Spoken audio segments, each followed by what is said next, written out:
Yo les potes et bienvenue, j'espère que vous allez bien. Aujourd'hui je vais vous parler de 3 micros qui vont vous permettre d'améliorer grandement le contenu de vos vidéos. Mais c'est pas juste pour vous améliorer les vidéos, c'est également 3 micros qui vont vous permettre de faire un peu de fiction à très bas prix bien entendu. Puisqu'ici on va pas parler de micros pour le tournage en tant que tel, on va vraiment parler de micros typés Canon qu'on met au-dessus de son réflexe. C'est parti, on attaque avec ce top 3.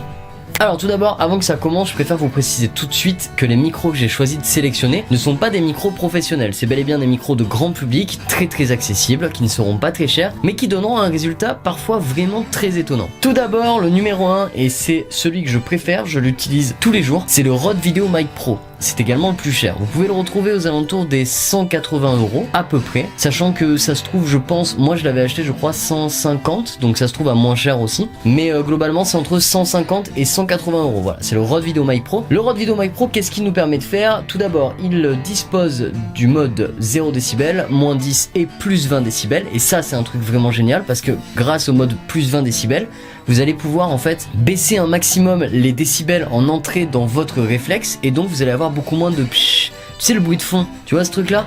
Et ça c'est vraiment super bien. Honnêtement, je vous ferai un test du Rode VideoMic Pro, un de ces 4, un gros test, et vous allez voir, le mode plus 20 est juste hallucinant parce qu'il vous permet vraiment de gagner une qualité de son remarquable. Personnellement, j'ai fait toutes mes fictions avec parce que du coup en fait je me rends compte que pour le budget il est vraiment bon. Mais tout ça dépend grandement d'une chose, un paramètre important dont on va parler tout de suite, c'est la carte son de votre réflexe. Alors vous allez me dire oui, généralement on a un enregistreur externe, mais ça c'est pas super pratique quand on veut faire du vlog, que c'est pour de la vidéo et ce genre de trucs. C'est très bien quand on veut faire de la fiction et uniquement de la fiction, mais pareil c'est aussi un coût, un gros budget, beaucoup plus important que celui du micro tout simple. Du coup concrètement, on va éliminer ce paramètre. On va dire que vous avez un réflexe. Et le problème du Rode VideoMic Pro et de tous les micros Rode en général, c'est que suivant la marque que vous allez avoir comme réflexe, dont par exemple si vous avez un Canon, les cartes son de chez Canon sont réputées comme étant des cartes son absolument abominables. Et donc le son que vous aurez avec le Rode VideoMic Pro par exemple sur un Canon et sur un Panasonic ne sera pas du tout le même. À vrai dire, pour avoir une bonne qualité de son sur un Canon, il vous faudra à minima le Rode VideoMic Pro. Alors que, et j'en viens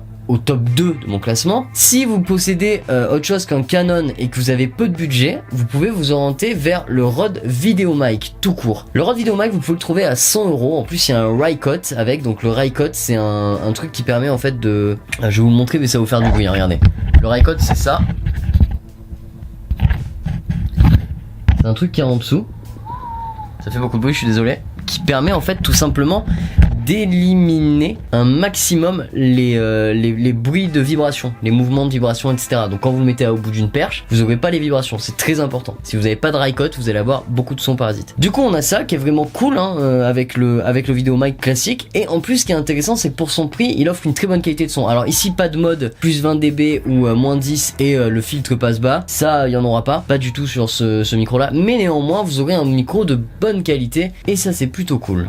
Donc voilà, comme je vous expliquais, ce micro là est vraiment intéressant si vous possédez un Panasonic ou une autre marque en fait que Canon. Après si vous avez un Canon, je vous conseille vraiment d'investir dans le Rode VideoMic Pro ou dans mon top 3, donc c'est mon 3e micro que je vous présentais dans cette revue, c'est le Sennheiser MKE 400. Alors le Sennheiser il se place niveau tarifaire, il se place entre les deux, c'est-à-dire qu'il est un petit peu moins cher que le VideoMic Pro théoriquement, mais il est à la fois un petit peu plus cher que le VideoMic classique. Donc c'est un micro équipé d'un Rycote, avec un micro que vous connaissez. Donc pour vous citer des youtubeurs qui utilisent ces micros, il y a notamment Casey Neistat.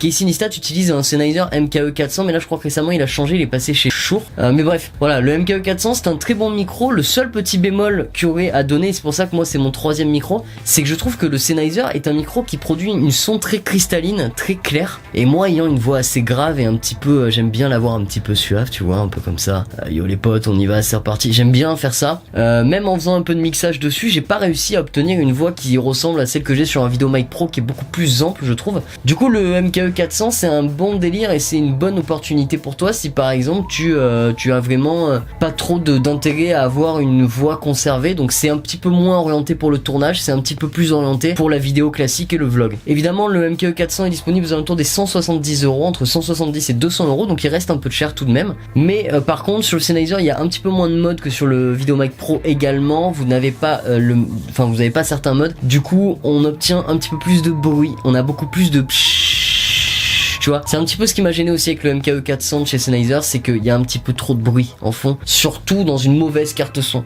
Moi j'ai pas essayé avec une mauvaise carte son, mais du coup j'imagine, j'ai écouté beaucoup de tests sur le net, notamment sur des Canon, et c'est juste un peu...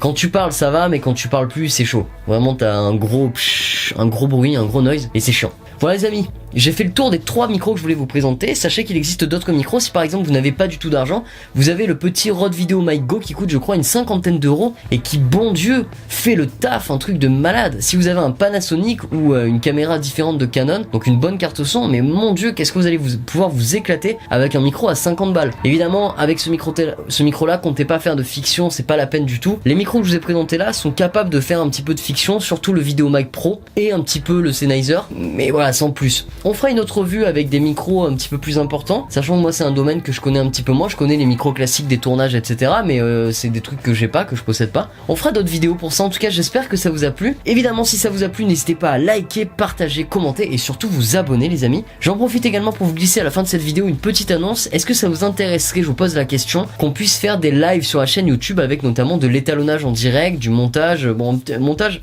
un petit peu moins, mais plutôt de l'étalonnage, des choses comme ça en fait, des trucs un petit peu sympas qui changent de tout ça. Est-ce qu'une chaîne Twitch avec des lives créatifs, dites-moi si ça vous intéresse, parce que j'ai envie de faire ça dans mon temps libre un petit peu. Donc voilà, j'attends vos avis les copains. J'espère que la vidéo vous a plu. Je vous souhaite à tous une excellente journée. On se retrouve demain. Ah ciao, bam.